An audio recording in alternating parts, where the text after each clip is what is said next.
Then what did she do? She reached up and kissed me, side of the face. She says she never kissed a grown man before, and she might as well kiss a Negro. She says, "Kiss me back, Negro." I say, "Miss Myella, let me out of here," and tried to run, but she got her back to the door, and I had to push her. I didn't want to harm her, Mr. Finch, and I say, "Let me pass." But just when I say it, Mr. Ewell yonder hollered through the window. Did you resist her advances? Mr. Finch, I tried. I tried without being ugly to her. I didn't want to be ugly. I didn't want to push her or nothing. Does he seem guilty? Yeah, I think he's guilty. Nah, I reckon his story's holding up.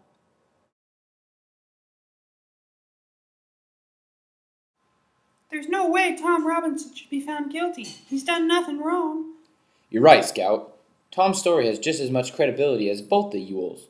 But because he's black, his story won't hold up against this jury. That's just how it goes.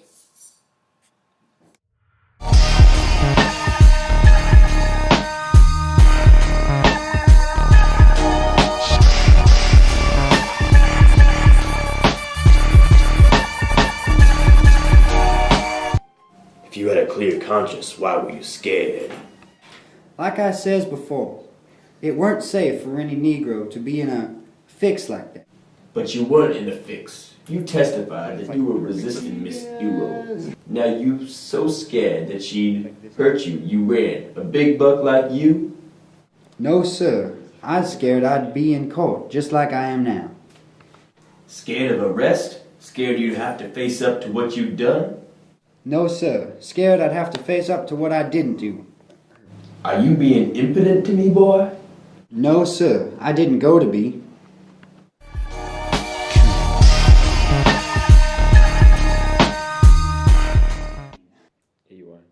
We'll just be figuring out. Now hush, little baby, don't you cry. Everything's gonna be alright. Stiffen that up, pull it up, little lady. I told ya, daddy's here to hold ya through the night. I know mommy's not here right now, and we don't know why. We feel how we feel inside. It may seem a little crazy, pretty baby, but I promise, mama's gonna be alright.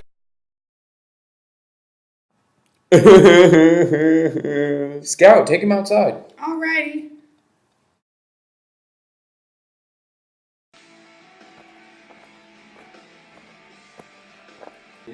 Come on around here, son. I got something that'll settle your stomach. Dill, you watch out now. Scout, it's nothing but Coca-Cola. You little folks won't tell me now, will you? It'd ruin my reputation if you did.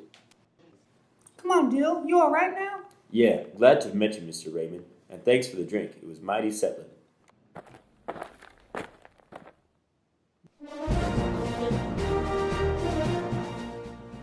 Gentlemen, I shall be brief, but I would like to use my remaining time with you to remind you that this case is not a difficult one. It requires no minute sifting of complicated facts, but it does require you to be sure beyond all reasonable doubt as to the guilt of the defendant. To begin with, this case should have never come to trial. This case is as simple as black and white. One more thing, gentlemen, before I quit. Thomas Jefferson once said that all men are created equal, a phrase that the Yankees and the distaff side of the executive branch in Washington are fond of hurling at us. There's a tendency in this year of grace, 1935, for certain people to use this phrase out of context, to satisfy all conditions. The most ridiculous example I can think of is that the people who run public education promote the stupid and idle along with the industrious. Because all men are created equal, educators will gravely tell you the children left behind suffer terrible feelings of inferiority. We know that all men are not created equal in the sense some people would have us believe. Some people are smarter than others, some people have more opportunity because they're born with it, some men make more money than others, some ladies make better cakes than others. Some people are born gifted beyond the normal scope of most men. I'm no idealist to believe firmly in the integrity of our courts and in the jury system. That is no ideal to me. It is a living, working reality. Gentlemen, a court is no better than each man of you sitting before me on this jury. A court is only as sound as its jury, and a jury is only as sound as the men who make it up. I am confident that you gentlemen will review without passion the evidence you have heard, come to a decision and restore this defendant to his family. In the name of God, do your duty. In the name of God, believe him. Could I just pass this note to Mr. Finch, please, sir? It hasn't got anything to do with the trial. Judge, this note is from my sister. She says my children are missing. Haven't turned up since noon. Could you...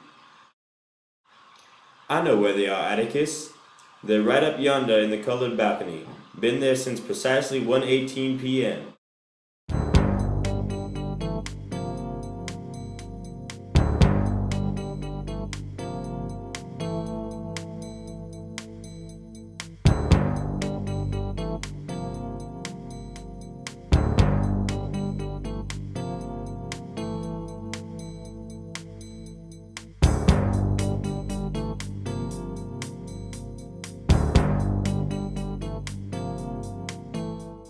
We find the defendant guilty.